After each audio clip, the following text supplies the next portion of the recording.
All right, thank you, Peter, and welcome. My name is Claire Donovan, and I'm an associate teaching professor at the University of Notre Dame.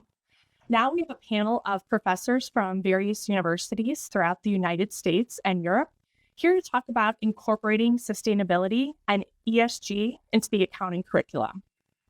I'll have each of our panelists introduce themselves in a moment, but I just first wanted to kind of set the scene for this panel. As this whole conference shows, the importance of sustainability cannot be overstated and is only growing. And this shift calls for a transformation in how we as professors are educating future business leaders. This discussion is going to explore, the benefits, challenges, and practical strategies for incorporating sustainability into the curriculum. So we will examine how sustainability reporting, ESG metrics, and ethical considerations can be either woven into existing courses or used to create entirely new courses, with the overall goal being, to help empower the next generation of accountants to not only track and report financial performance, but also to contribute meaningfully to the creation of sustainable business practices that will help ensure long-term prosperity for all stakeholders. So our panelists here have had great success in this area already and will be sharing their insights and practical advice for others to do the same.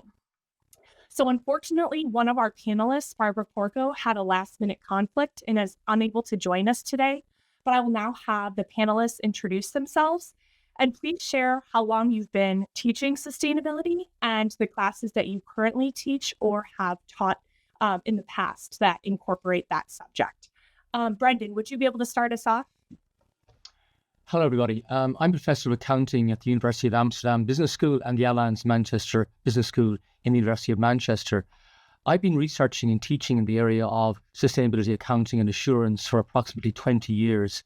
And I've taught on a number of courses, standalone and with issues integrated into existing financial reporting and assurance courses. Currently, I teach and I'm developing a master's level course and an undergraduate level course in my two institutions dealing with sustainability accounting generally. Great. Now, Patricia, can you talk next, please? Hi. I'm a professor at University of Southern California. I'm in the business school there in the accounting department. And I've been, unlike Brendan, I've been teaching sustainability for about 2 or 3 years. And I've taught undergraduates twice, and I've taught MBAs and Masters of Accounting students once. And I'm also developing a PhD class on it. And I think that was all you asked me about, isn't it? Yes. Nope, that's perfect. Thank you. All right, thank you. And now, Kathleen. Hi, I'm Kathleen Bakarich. I'm an associate professor at Hofstra University in New York in the Department of Accounting. And I both integrate sustainability as well as teach a standalone sustainability accounting class. I integrate it in my intermediate accounting classes at the undergraduate level, as well as in my data analytics and accounting classes at the undergraduate and graduate level. And then I've taught a standalone sustainability class with a study abroad component, which I'll speak about throughout the session, offered to undergraduates as well as graduate students. All right, and great. I've been doing that for the past few years. So similar to Patricia, relatively newer in the space, but very excited about it. All right, great. Thank you.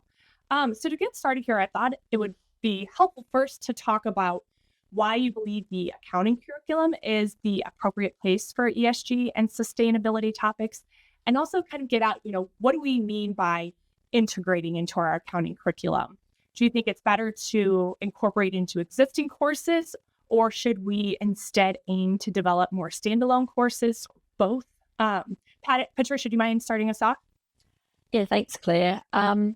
I think that accounting is a good place to include sustainability type information because a lot of companies are now producing corporate sustainability reports. And so how they measure things and what standards they use, that's very much in the accounting arena. And as we move forward, I suspect that if there's more standardization and regulation going on, then we'll also see a lot more assurance And so the accounting firms could get very involved in this space as well. So it could be an area that accounting students would like to enter into. And even as we go forward, having this information at their fingertips will help them in their careers. So I see that as a useful tool. I do see sustainability as a more general topic that could be taken by anyone, like any business school student, anyone in environmental science, public policy, so forth. Most people want to read those sustainability reports, understand what companies are doing. So, and you don't need to know debits and credits to do this kind of class. And so I think it could be more general for business school students, or more generally for all undergraduate students. Well, that's my vision. And I do like the idea of integrating it into various classes to introduce it to students. So I do that in my financial statement analysis class. Just tell students, okay, here's another whole different reporting aspects that you could use to understand a company and understand its corporate strategy and valuation. So thank you. Okay. Great, thanks. Kathleen? I think in an ideal world, you'd be able in your curriculum to do both, have a standalone class and integrate it throughout. I recognize that perhaps not every department and program can always do that. I actually think the integration is really key to get accounting students interested in sustainability. I think, with the standalone class, while they get the deep dive into it, sometimes they don't connect it to other accounting and financial reporting topics. It's a little bit like a foreign language. If you just take one class, but then never speak it with any of the locals, you never really learn it. And I think it's a little bit with sustainability the same. If you don't see its connection to other aspects of accounting, tax, audit, regular financial reporting, then you don't understand really how impactful and important it will be in your career. So I think for especially undergraduate accounting students, understanding the career opportunities there, and that it's just going to be a part of their lives as business professionals. Any decision they're making is going to really need to come from some type of sustainability mindset in business, I think is really important. So if as much as integration can happen as possible, I think that's helpful. Great, thank you. And Brendan, anything to add? Yeah, I think on the topic of integration, it needs to be quite seamless. And I think the first thing you need to do in any of these courses is to align the focus on sustainability with the accounting profession, with the core tasks and roles accounting professionals undertake, and also offer the students some history of how and why the accounting profession has in fact become involved in this domain. If you do that, if you position it initially in any course you're doing, be it an integration or a course that's standalone, then the students can start to see the relevance very quickly, and the barriers to some extent, if there are any, can go down somewhat. But I think in terms of the ideal world Kathleen talked about, yes, it doesn't exist in very many contexts. In Amsterdam, we're seeking that ourselves in that in our current, at least in our master's program, we're going to have 2 standalone sustainability accounting courses this year for the first time ever, as well as seeking to integrate sustainability issues into our traditional courses in financial reporting, management accounting and assurance. And so, and to make sure that those courses are also consistent. And back to your point, Kathleen, there's also some overlap. There's a consistency throughout. So you mentioned having a standalone course and students not really being able to position it within a conventional accounting realm. Well, I think that's also the job of overall course designers to make sure that is the case, so students can see much more clearly how the issues pervade conventional accounting, and also how conventional accounting may itself need to shift somewhat because of the issues you're dealing with. Yep, exactly. And, just to piggyback off that, for our listeners looking to incorporate sustainability into existing accounting courses, what do you believe are the key areas in our conventional management and financial accounting courses where you have introduced these types of topics, or types of topics where you think it would be useful? Brendan, you can keep going. There are a myriad of areas, Claire, you can introduce this into. You can start with conventional financial reporting topics like accounting for liabilities, contingent liabilities, provisions, fair values, intangible asset impairment tests, issues like this. All of these can be aligned with issues around how things like climate change impact on businesses, or particular social issues impact on businesses. So as a starting point, I would always use some of those issues to make students aware that in the conventional financial reporting standards they learn, in making decisions, in making assessments where subjectivity is going to be key, whatever about our standards, these issues are important and they have to be addressed. So they're unavoidable if you're actually going to comply with those standards. And then you move to other areas that are probably for students somewhat unique in a way. I've looked at issues like risk management. How are risk management processes shifted by considering issues like climate risk, where you move from probabilities to plausibilities with scenario analysis, for example. And there are also issues around the conceptual framework. We have a conceptual framework for financial reporting. How does that apply to the issue of introducing sustainability reporting? There's no conceptual framework there. Is one required? So you can create debates around that as well. Now, they're just some of the areas where I've introduced these particular issues into conventional financial reporting. I have others that are more outside the traditional realm, but perhaps the other two participants might want to speak about those. All right, yeah, Kathleen, did you have any thoughts here? I believe you've written a little bit on the topic. Yes. So I've, as I said in my intro, I've integrated it into my intermediate accounting classes at the undergraduate level. And very similar to Brendan, there's just some natural overlaps with, as he mentioned, liabilities and asset impairments. What I think is also really important is just updating the language you use in examples.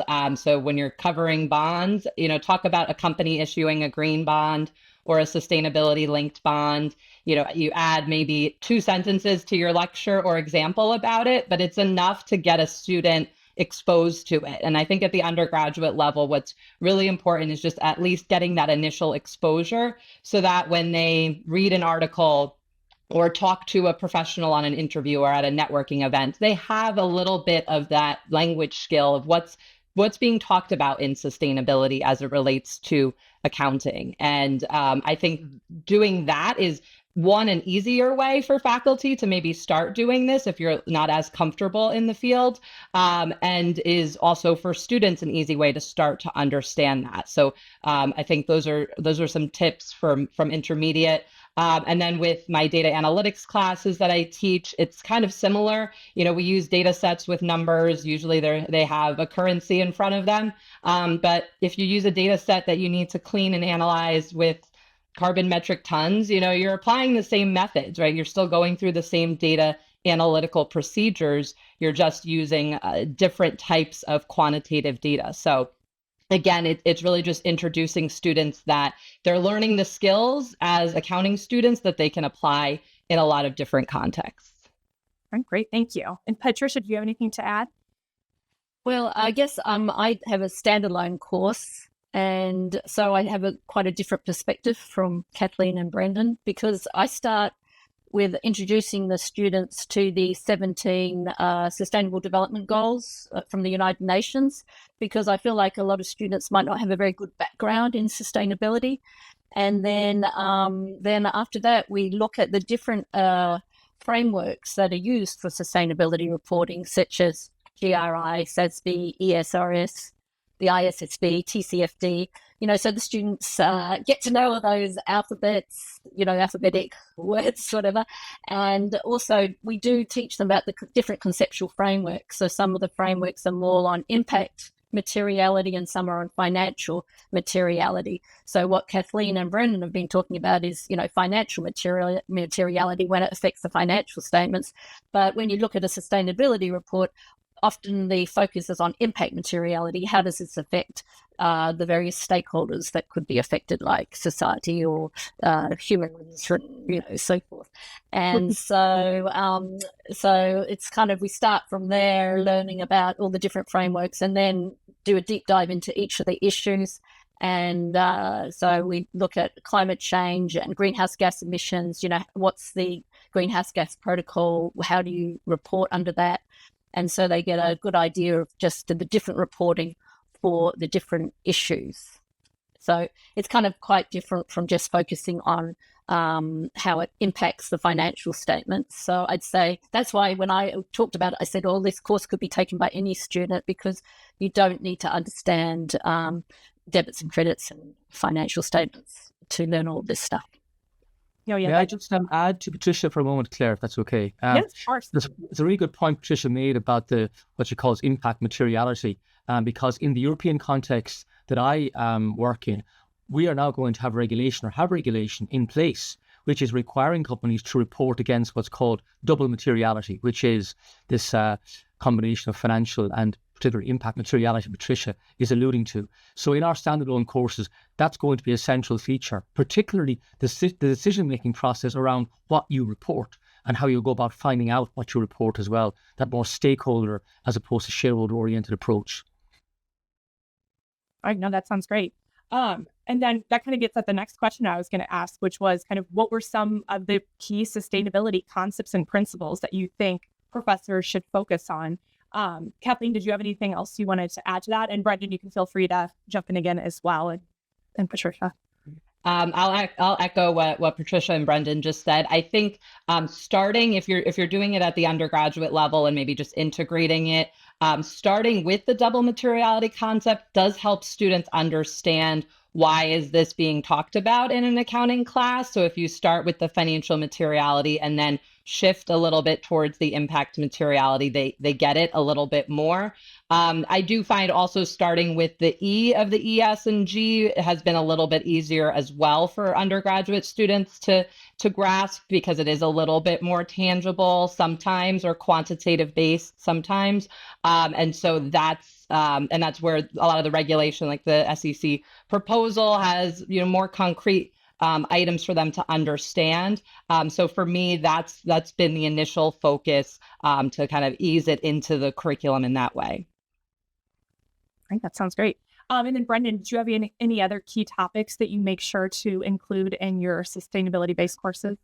Well, there are a myriad of topics. That's one of the problems in this area. If you had a look at the European standards, you'd be teaching probably 5 different standalone courses, just focusing on them. I suppose in the past 3 years on my master's course in particular, we have focused quite specifically on climate change and climate risk reporting, particularly on areas like the TCFD, its development, and also how it's in some way shifting the mindsets of CFOs with respect to what they report, and also disturbing them in certain respects, given that there is a recommendation to report on issues like scenarios and their impact on financial statements, and how that introduces uncertainty into the whole reporting process.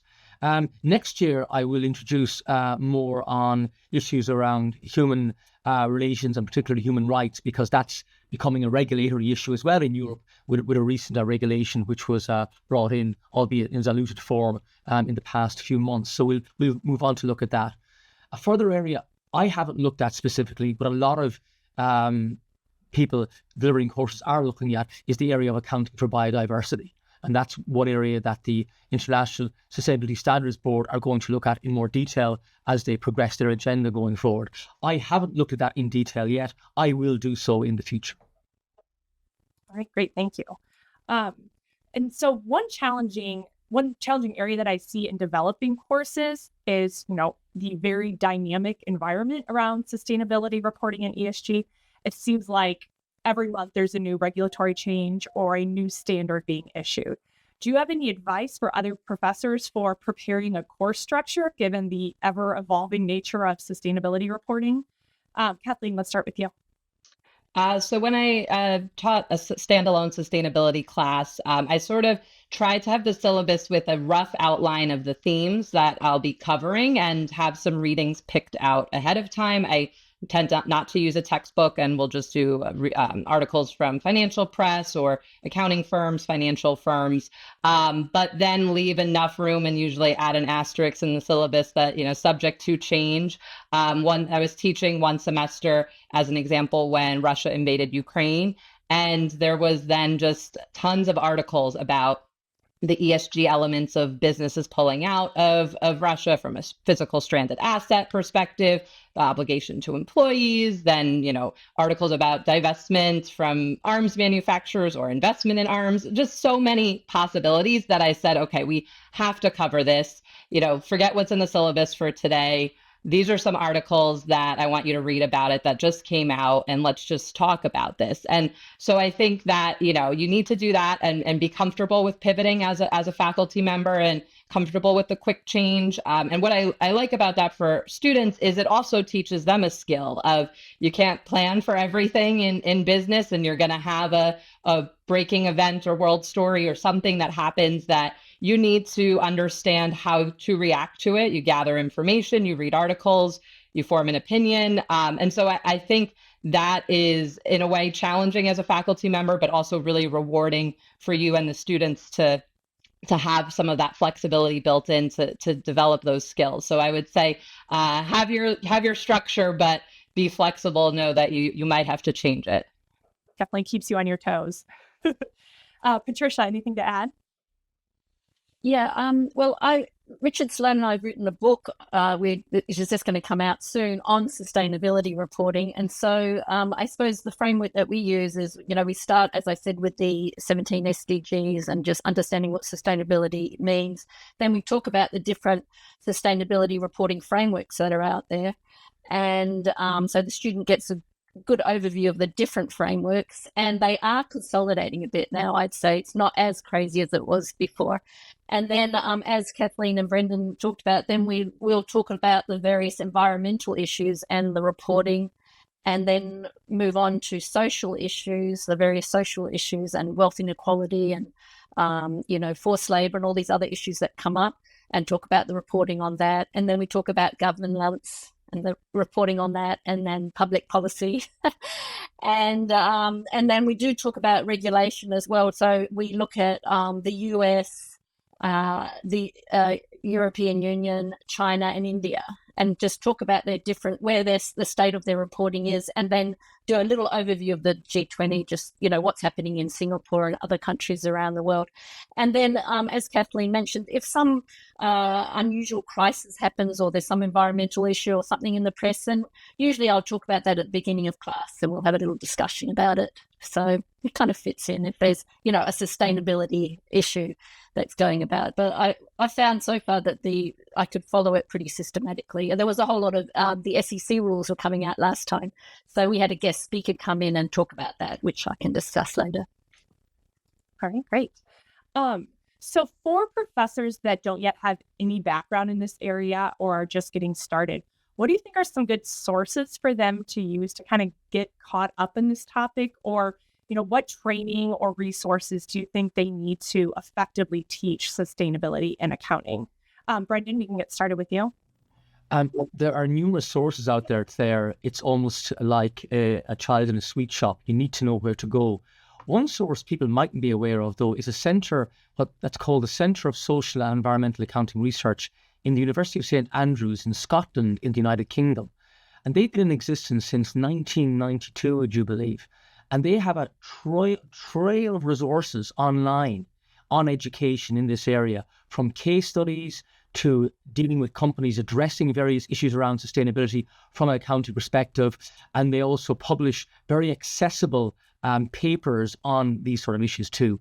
I think for anybody starting, that centre, it's called CSEAR for short, CSEAR for short, is very, very helpful. It certainly helped me when I was starting out as well. You'll also find as well, if you go on to some of the professional body websites, an example would be the Institute of Chartered Accountants in England and Wales, also in the UK. They actually have a little sustainability program you can do yourself. And they also have resources up there you can too use in the classroom. Also, other accountancy bodies like Accountancy Europe and bodies like Accountancy for Sustainability, it's A4S in London. They're a body that was set up by the then Prince Charles, brings together all the leading CFOs in UK and Europe to come together to address all these issues we're talking about in this session. And they produce also very nice short case studies of some of the issues CFOs are grappling with in this area, and a lot of opinion pieces as well. And just back to your question earlier about the so-called myriad of standards that are out there and standard setters, they have a very nice booklet they bring out every year, which actually, they call it the landscape of sustainability reporting. And they always have a very nice diagram, a diagrammatic representation of that landscape, all the reporters and how they relate. And I tend to use that in classes to get things started and then move from there. So they're a very good resource, practical resource as well. And I could go on. The International Sustainability Standards Board also now have educational materials on their website that could be used by individuals too. And then more broadly in the sustainable investment field, organizations like the Principles for Responsible Investment have materials you can get from them that are free and accessible. And the Principles for Responsible Education, which is linked to them, also provides resources. So there's a lot out there. You could actually dip into it. It's actually too much, though. And I think the most important thing, going back to what Kathleen and Patricia were saying earlier on, is that start with structure. Start with the structure of the ideas you want to develop in the course, even if, as Kathleen stated, you might need to shift quite suddenly at some stage, and then work from there and try and bring in some of these resources. So they're all very helpful. And just one final resource I'd recommend people can look at sometimes is the Accounting Education Journal and Issues in Accounting Education. They sometimes have nice little case studies where educators reflect on their experiences teaching certain sustainability topics. But my starting point would be that CSER organisation in the UK. I found them to be superb and extremely helpful. All right, great.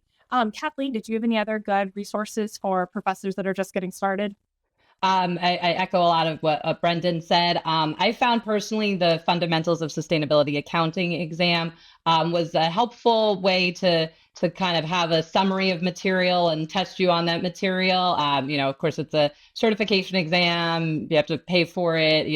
There's not promoting or endorsing that you need to do it. But I personally found that the 2 levels really helped me when gathering exactly how to tackle the subject as well, kind of gave good groundwork for the understanding and then a little bit more of analysis.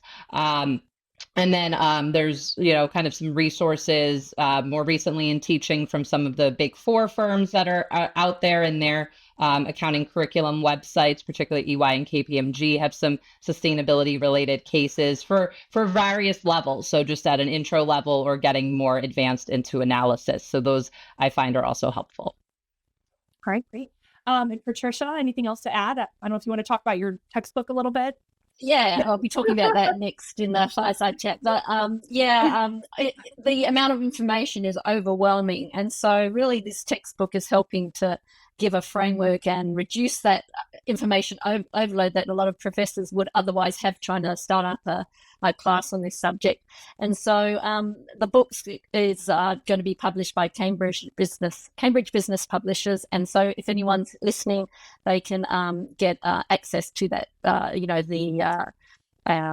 gain desk access or like the internet version as well, because we use so many different sources and we have links to a lot of different sources in there. So people can go further if they want to learn more about the subject. But I think just this idea that there's just too much information. And so really what you need is a book to guide you to what the main issues are, without any agenda, knowing where it's coming from. And so that's what we're hoping to do here in the book. And a complementary text, and I emphasize complementary, Patricia, because we don't want any competition for your book, is a book by Lane, Tregida and Unerman, which I've used quite a bit. It's called Sustainability, Accounting and Accountability. And that's got a very clear structure as well, giving you an overview of the issues and then taking you into particular issues like, environmental issues, accounting for human rights, et cetera, in very accessible chapters. That's more of an undergraduate text, I would say, as well. That might help to complement some of the other work that's out there, including Patricia's. All right, great. Thank you. So just to kind of continue on that discussion a little bit, do you have any advice for how you can incorporate like real world case studies or real world examples into the curriculum? Or what types of, projects or assignments can really help students learn to apply these sustainability concepts? Kathleen, we can start with you. Sure. So in the standalone class, I would kind of have a mixture of different types of assessments. One to kind of just get students understanding the fundamentals, sort of short, frequent assessments, making sure they're keeping up with the coursework, but then really focusing on examining the sustainability reports. That's really where they're going to learn a lot of what's working and maybe what's not working, why we need these standard setters, because it's hard to compare and contrast. So I've done, projects where they are focusing on a particular area of the ESG umbrella and then doing a comparison between two companies in a particular industry. And then what I like, and I think the students find challenging, is really the more opinion and debate oriented assessments and assignments. It's not often that accounting students feel that they voice their opinions in a class and it makes them nervous, but they get to, take a side, and sometimes I just assign that side to them, where they have to, defend why this regulation or ruling is good or not good, or what we think about these different ESG issues. So I think it's another way to develop an important skill set for undergraduate students that they don't normally get to do in maybe other traditional accounting classes, and focusing on their understanding of really looking into regulation and the reasons behind different regulations and the positives and negatives of that. So those are some areas, and now a little bit more in with ChatGPT, less written reflections, a little bit more in-class reflections or debates on that. All right, great, thanks. Brendan, what about you? How do you kind of try to incorporate some more real-world examples into your courses? Well, I incorporate academic case-based studies into courses as well. And we don't just examine the cases and talk about the issues. We critically assess what's going on in the cases. And students are required weekly in groups to critically assess cases on issues around maybe something on accounting of human rights, maybe something to do with climate risk disclosure, maybe something to do with decision-making in firms around sustainability issues that are in these academic case studies. And they're required to critically assess these in groups. In the past, students have had to present on this. In the last number of years, it's been more, they come together and they write a report, small reports every week. The advancements in AI have obviously challenged me there with respect to making sure the framing of the assessment needs to be one which can't just cut and paste from AI, but they are critically assessed as well in what they do. Also, I've used scenarios whereby students are asked, as you mentioned earlier, Kathleen, to give a viewpoint on a particular issue. And I think the point Kathleen made is really, really good around how accounting students in this area are actually now forced to think critically and offer some opinion with an evidence base. And you'll have lots of students, like in my experience, to say, Brendan, why am I doing this? Take me back to, IFRS X or Y or Z. And I'll say, great. Now, defend your view that we shouldn't be doing this in a very gentle way, of course. And that really does create debate, because you are going to have students who are saying to themselves, I came here to study accounting, and accounting is this for me. Why am I studying all these, what I see as peripheral issues, which also, in some students' minds, may have a slight political tinge? That can create some tensions as well. That reflect the tensions going on in the wider economic and societal environments we operate in. And I just think that's very important, to create that sense of discussion and debate. And then, having done that, I've also asked students will be asking students next year to evaluate some of the European standards. I'll give them some criteria to evaluate them, because in my view, some of the standards probably could be articulated somewhat more clearly. All right, Patricia, anything to add? Yes. So on this topic, like how do I incorporate it into the classroom? Well, what we do in the class is at the beginning of class, I get the students to form groups of 4 or 5, and then they select a company that they're going to look at throughout the semester and look at their sustainability report. And so the students will pick companies that they're interested in. So in the past, people have used Lululemon, Netflix, Nvidia, Home Depot, Chevron, those type of companies. And so the first thing that we talk about at the beginning of the class, somewhere in lectures 1 or 2 or something, is just what do the students find are their most controversial issues facing those companies? Is it their emissions, or their, like with Coca-Cola, their plastic waste, or health issues. So they have they're kind of interested in the company and the company. And as we go through the course and learn about the different topics, the students will go and see how the company reports on that topic, and then they'll come up to the front of the class, because there'll be 5 or 6 groups, and they'll give a short presentation so that the students in the class learn about all the other different companies that the students are covering. So they learn, by the end of the semester, they've learned 4 or 5 details of the reporting of these companies, and then they'll write up a whole project where they analyze the company and present that to the class. So I feel that's a good way of incorporating current information into the class and getting at some of these controversial issues too, on a firm by firm basis. So they usually start thinking their company's doing a pretty good job reporting, but by the end of the semester they're usually a little bit disillusioned. Not quite as good as we thought, now that we understand what the reporting they should be doing and what they're actually doing. Yeah. Gotcha. So let's talk a little bit about the students now taking your courses. What type of students do you find register for these sustainability-based classes? And do you think there is a market for, these types of classes for students? And equally important for the profession at this time, do you think that sustainability can be used to attract new students into the accounting field that historically maybe would not have chosen accounting as a major? Brendan, you want to get started for us?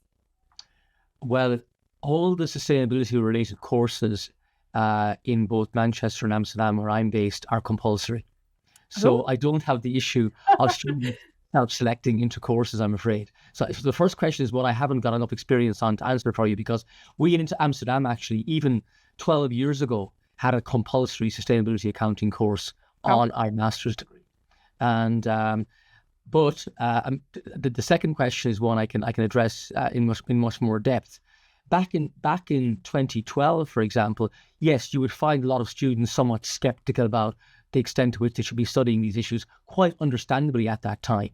But now we're finding that students are becoming hugely interested in the area because, as you suggest, they actually see a potential parallel career to their promised financial audit career in this particular area.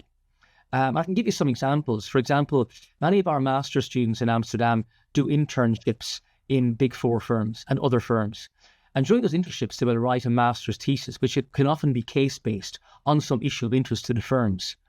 In the past 3 to 4 years, more and more of these students are choosing to undertake a topic which investigates some issue around sustainability. And like, for example, 2 topics from last year would have been how the firms are coping with the onset of regulation and advising clients on how to apply that regulation that's coming out in Europe. Others would look particular at how financial auditors are transferring to become so-called sustainability auditors, how they're taking their mindsets and their skill sets into this new domain and how that's working out within the firms. But the key thing we're finding is that students are seeing a potential career path, and they're seeing it primarily too because the firms are telling them there is a career path, and that career path in Europe at least is being driven somewhat by the extent of the regulation. There is going to be a market for about 49,000 firms are now going to require limited assurance on their ESRS complied sustainability reports. So that's a massive market, and it's a market that a lot of traditional accountants, trained accountants, are going to fulfill. So we're seeing that demand. It's quite instrumental, I know, but it's also being driven by what I see as a shift in some students' mindsets. The whole environment around them is changing. The conversation around the environment, societal issues, corporate impacts, corporate responsibilities is changing considerably. And they're not immune to that. They're engaged with that. Not everybody, but those that are really going with this and saying, I can have a career and I can do quite well for myself financially, but I can also do something where I feel I enjoy it and it's got some sort of, in inverted commas, purpose. And that might sound somewhat cliched, but actually it's something I'm seeing among, say, 15 to 20% of the student base I'm dealing with year on year in Amsterdam. So there is that sense that there's a big link now. And of course, it goes the other way as well. The firms are coming to us keen to engage with our students and bring them in because they have a huge demand now for these services, given the regulation that's coming on stream. I think perhaps if the SEC's rule ever sees the light of day, that might happen in the US as well. All right, Patricia, what do you think? Well, I'm in the US, so this is an elective. So that kind of helps, I guess. I mean, it's early days in the course. And because you don't really need to have don't have to have it taken any accounting classes, I could see this growing into an elective that many people would like to take. Currently, the students come from a variety of background. I've had quite a lot of the accounting students get first dibs at getting into the class. So I've got quite a lot of accounting students who are just interested in it or taking it as an elective, to broaden their course. I've also had public policy students take it. An environmental science student took it last semester, and she found it really interesting because it was from a corporate viewpoint, which she hadn't really learnt about. Yeah, I'm trying to think if there's any other kind of students. But yeah, so business students, finance students, and because it's an elective, they were already interested in the subject or at least want to learn about it. And so that's no problem. We'll see how it goes in the future.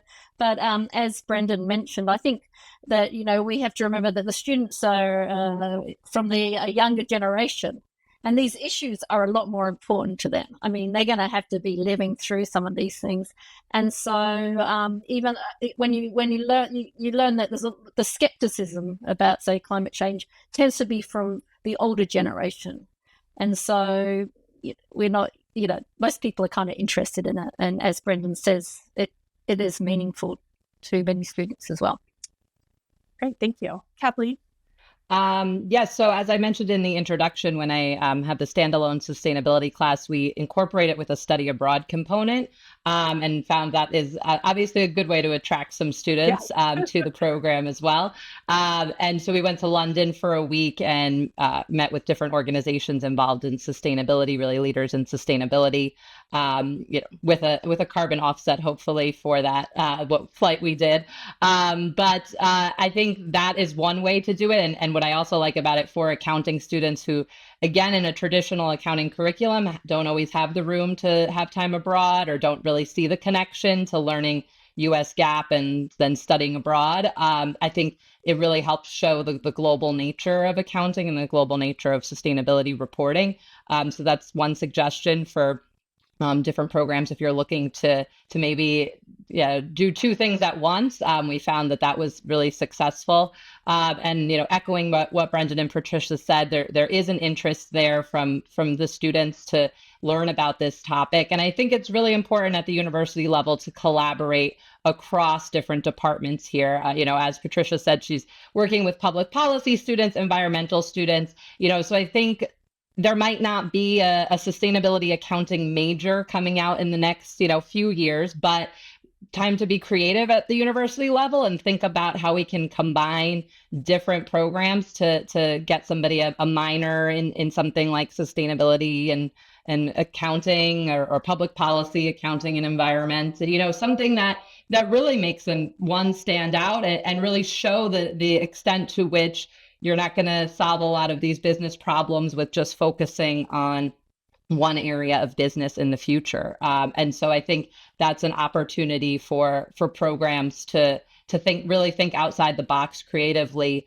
of how to attract some students into accounting, and then maybe keep some students in accounting that are don't see the traditional career path but like accounting, but don't necessarily see maybe going into audit or tax as traditionally a lot of students do, or maybe don't want the CPA route as well, showing them that they can apply that skill set. And I think it helps, as the other panelists have said, to how the students understand the career paths they could have with having this knowledge. And so tapping into alumni in the community that are working in the area obviously always helps at a university level.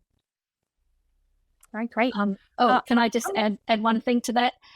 Yes, at USC we have undergrad students can double major in accounting and finance. And I was just talking to the director of the program there saying, hey, this and sustainability reporting could be a really good class for students who are majoring in accounting and finance to take, just because when we're doing it as a standalone course, we do business reporting and analysis, and we talk about ESG ratings, sustainable investment, like the green bonds and so forth, shareholder activism, corporate governance. So a lot of those issues are really overlap with finance and accounting. And so I think the students could really benefit from taking those two together. Great. Thank you. And so I know Brendan touched on this a little bit, the potential political nature associated with sustainability. So I'm just curious, how have you framed your programs to either overcome student skepticism about why sustainability issues are relevant to accounting, or to manage discussions during a time when there is some intense political divide on the subject? Kathleen, you want to start?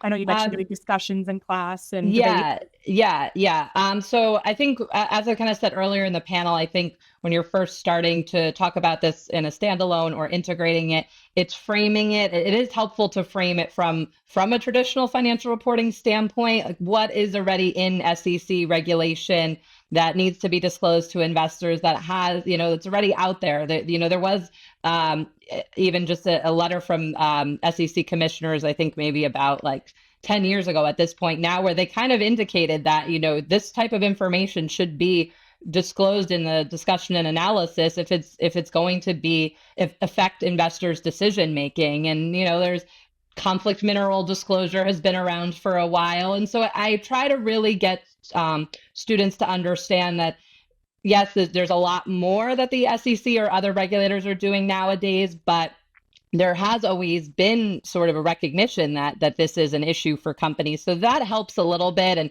as we've spoken about the double materiality, so starting from that financial materiality standpoint does win over a few skeptics, I think, understanding that it's not coming completely out of the blue for regulators to be interested in this.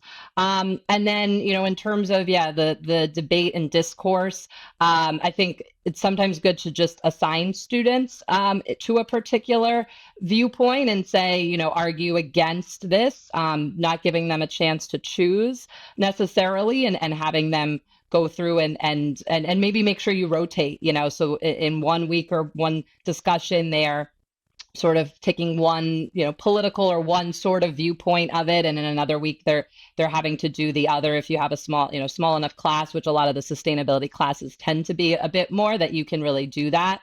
Again, it's just, I keep going back to this, but we're giving them such skills that are beyond the technical accounting, because they're going to have challenging discourse in their careers and be respectful about it and professional about it. So I really try to be cognizant of letting them know that. It's been different for me too, because I, never learned how to teach a class like that, and so for me, it's also been a learning lesson, and I try to kind of talk with colleagues outside of accounting that are in departments where that's maybe more of the norm, to learn from them as well. Great. And Brendan, especially given your courses are required, do you find this issue a lot? Well, again, it comes back to framing, and it's really important to frame the issues in a neutral manner, and in a manner whereby you're not seen to be telling the students how to think, what to think, etc. Present to them the business case and then the broader stakeholder case in general. And what I tend to do as well is I tend to talk about corporate governance models. And I'm lucky in that I'm in a European context, which probably has more engagement historically with stakeholder governance models, in particular the Dutch context where I live. So you can take a shareholder value model and then move to an enlightened shareholder value model, and talk about those concepts, and then ask the students to think about them and how they play out in practice. And they also have some embeddedness in regulation in the Netherlands, albeit that's not relevant to the many international students we have here. So that framing is very important. But I think the worst thing you can do is to talk at students about these issues.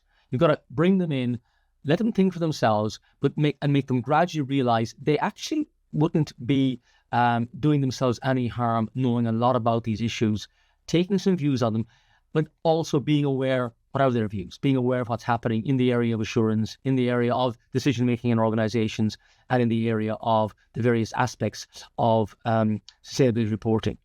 And what I also try and do is, and now more lately doing this, is try and indicate to students how what I'm giving them is the tip of the potential iceberg.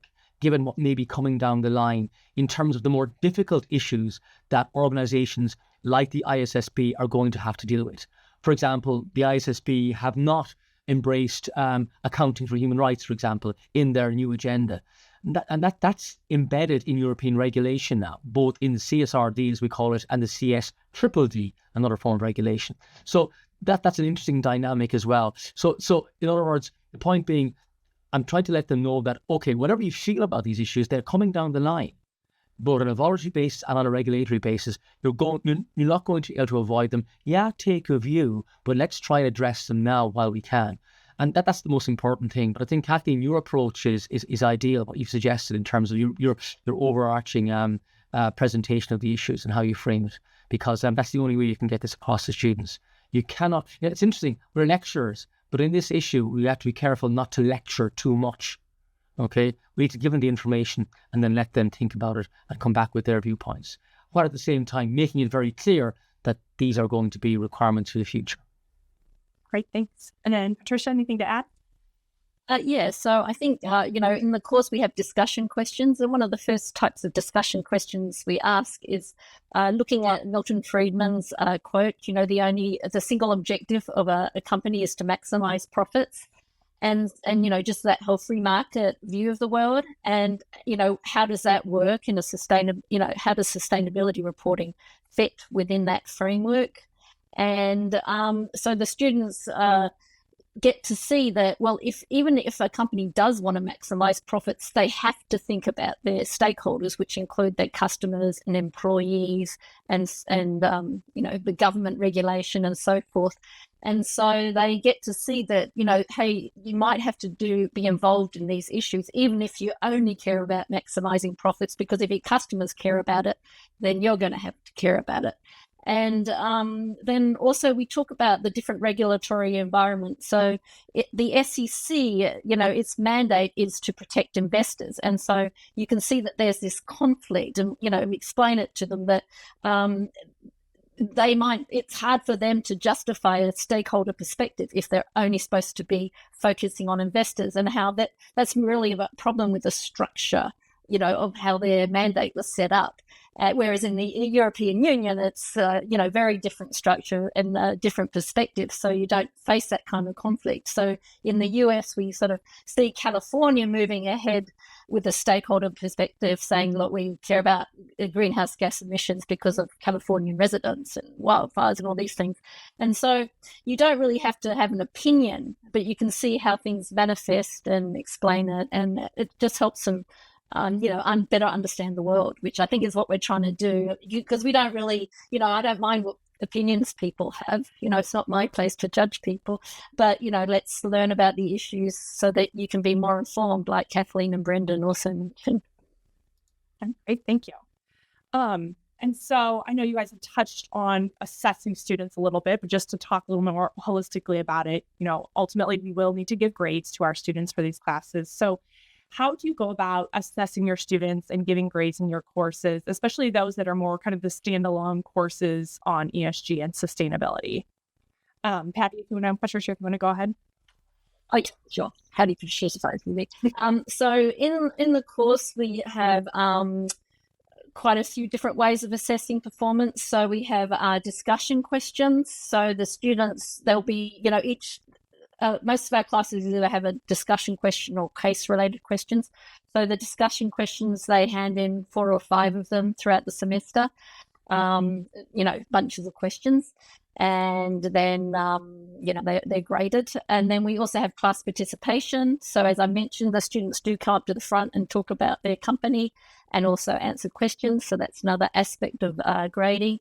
And then we have this, as I mentioned, they are following a company throughout the semester, their case company. So we have case questions, and so they answer questions as they go through. And then at the end of the course, they have a project on the project presentation, and they hand in a project where they do a complete analysis of their company. And so the project is graded as well. And there's also an exam. You could have 2 exams or 1 exam. So the exam, what I did last semester was give them Coca-Cola's sustainability report, and then ask them to answer questions. They had to prepare in advance. They knew they were going to get Coca-Cola. And then they had to anticipate what kind of questions I was going to ask. They had a sample exam to help them. And similar questions to what I asked on their case questions.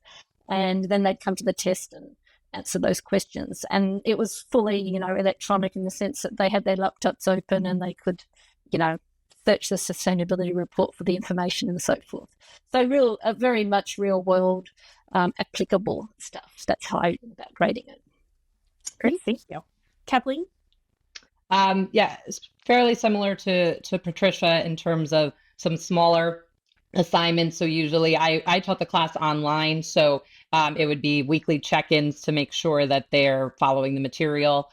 So just kind of some sort of multiple choice based assessment, just really that they're reading or watching any videos. And then I broke it up into, because it had the study abroad component, we sort of had three parts of larger projects. So one was a comparison of US and UK company, and they picked them from the same industry. We kind of went through exactly how to select a certain industry, and I then approved the companies. They did that as a group, and they were comparing if there was any differences across a geographic divide in terms of the reports, and I kind of outlined specific areas that I wanted them to look at the report so it wasn't so open-ended. So, how are the scope emissions 1, 2, and 3 disclosed, and even focusing on, not only obviously the raw numbers, but really just how it was disclosed. Are there graphics?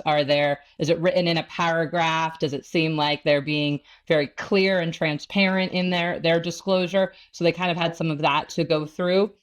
And then they had an individual reflection later in the semester of kind of comparing some of the regulation with ISSB, with the developments in the US at the same time. And it was a little bit more of an opinion-based reflection on the progress that they have seen of different regulatory environments. And then because we went to London as part of the study abroad, we had sort of our visits lined up of who we were going to be visiting. And so they kind of were preparing their questions. They were going to be asking at each visit, analyzing who we were going to be visiting.